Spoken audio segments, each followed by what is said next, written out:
Hello, welcome to Mystic Paranormal YouTube channel. If you could please subscribe, it'll help us a great deal and we much appreciate it. I'm just going to do a quick video on what some people asked us to do, are crisis hauntings. A crisis haunting is exactly what it says. It's haunting after a crisis or why a crisis is taking place. I've got a couple of stories in this book. It's a great book. It's Phantoms by Dr. Scott Rogo. It's an amazing book. So basically, if there's a lot of reports, especially in World War One, when young men were losing their lives, that there was appearing to the parents, the mum, the dad, the girlfriends, the wives, etc., at that very moment of sadly passing away. Any crisis, car crashes, anything really. So I've just got a couple of stories just to read, just to try and explain in a little detail what it is. So the following case of Miss Joycey. Miss Earth's 5-year-old daughter Joycey came home from a birthday party to find to her dismay that her father and brother had already left for the local movie theatre. Prompted by her mother, Joycey went to meet them.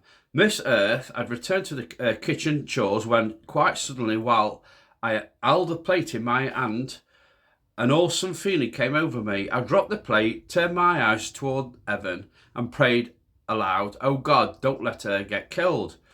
Miss Earth at that moment became aware that her daughter had been hit by a car. Anxiously, she called the theatre, only to be told by a somewhat startled ticket taker that her daughter had just been hit by a car. Luckily, the girl was only stunned by one of these mysterious dramatics of human communication.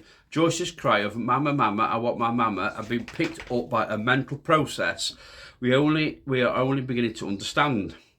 Miss Earth's experiment was dramatic, is not unique. Hundreds of people have had the same encounter, for the crisis situation is a rich breeding ground of the appearances of apparitions, and the following is a well-documented case. Now this one is a real good one. Elder Bauer was one of the hundreds of men who died during the terrible years of World War One. On March 19th, 1917, his plane was shot down over France. Hundreds of miles away in India, is our sister, engaged in caring for her baby, had this experience. My brother appeared to me on the 19th of March 1917. At the time I was either sewing or talking to my baby. I cannot remember quite what I was doing at that moment. The baby was on the bed. I had a very strong feeling that I must turn around. On doing so, I saw my brother Elder. Thinking he was alive and had been sent out to India, I was simply delighted to see him, and turned around quickly to put the baby in a safe place on the bed so that I could go on talking to my brother. Then turned again and put my hand out to him when I found he was not there. I thought he was only joking, so I called him and looked everywhere I could think of looking. It was only when I could not find him I became very frightened and had the awful fear that he might be dead. So obviously, Elder died in the plane crash in France. His sister was in India, and he appeared to her at that exact moment in time. That's a great example. I've got one more example to read to you. Miss P. Kate was another unwittingly traveller across some uncanny frontier. Miss P. Kate awoke one morning feeling depressed and mildly upset, hoping that a stiff cup of tea might banish her gloom. She suddenly found herself faced with a spectral sight. As I turned around, my brother Edmund, or his exact image, stood before me, and only a few feet away. The apparition stood with the back towards me, and rather partially so, and was in the act of falling forward away from me, seemingly impaled by 2 loops or a loop of a rope drawn against his legs. The vision lasted but only a moment, disappearing over a low railing or bulwark, but was very distinct. I dropped the tea, clasped my hands to my face, and exclaimed, "My God, Ed is drowned." Indeed, this tragedy had taken place 6 hours previously. The apparition was so vivid that Miss Piquet had even noticed his rolled up pant legs, revealing a white lining. This was later verified. So that's another one. So that one took our. He actually drowned 6 hours before it appeared to his sister. So this is what a crisis haunting is. It must be something when something happens dramatic. It sends a mental image to someone you're very close to. It's just really interesting. There's a lot of stories. The final one I'm going to read is this one. On the 10th of April 1889, at about 9:30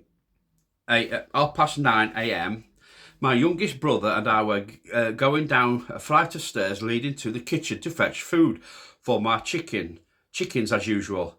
We were about halfway down, my brother a few steps in advance of me, when he suddenly said, why is there John Blaney? I didn't know he was in the house. John Blaney was a boy who lived not far from us, and he had been employed in the house as a hall boy not long before. I said that I was sure it was not him, for I knew he had left some months previously on account of ill health, and looked down into the passage but saw no one. The passage was a long one, with rather a sharp turn in it, so we ran quickly down the last few steps and looked around the corner, but nobody was there. The only door he could have gone through was shut. As we went upstairs, my brother said how pale and ill John looked, and why did he stare so? I asked what he was doing. My brother answered that he had his sleeves turned up and was wearing a large green apron, such as the footmen always wear at their work. An hour or two afterwards, I asked my maid how long John Blaney had been back to the house. She seemed much surprised and said, "Did you hear, miss, that he died this morning?" On inquiry, we found that he had died about 2 hours before my brother saw him. So basically, that is basically what a crisis hauntings are. Like I say, just a quick little video to tell you a bit about it. Hopefully, we might go into a bit more detail. I'll read through the books. There will be a lot more of these crisis hauntings. If you're very interested, we actually had pleasure meeting Richard Felix the other week, and he was telling us about some crisis hauntings that happened in Derby Dale, where we were, about World War One, where I think there were 3 soldiers from the village appeared to the mothers when unfortunately lost their lives. Very interesting stories, but we will probably tell them as well in later videos. So once again, thanks for watching us. Thanks for taking the time to look at these videos. Like I say, if you could please subscribe, it helps us a great deal. Look out for some more videos coming. I know Ben is going to be posting more videos up this week. So thanks for watching, guys, and we'll see you later. Bye bye.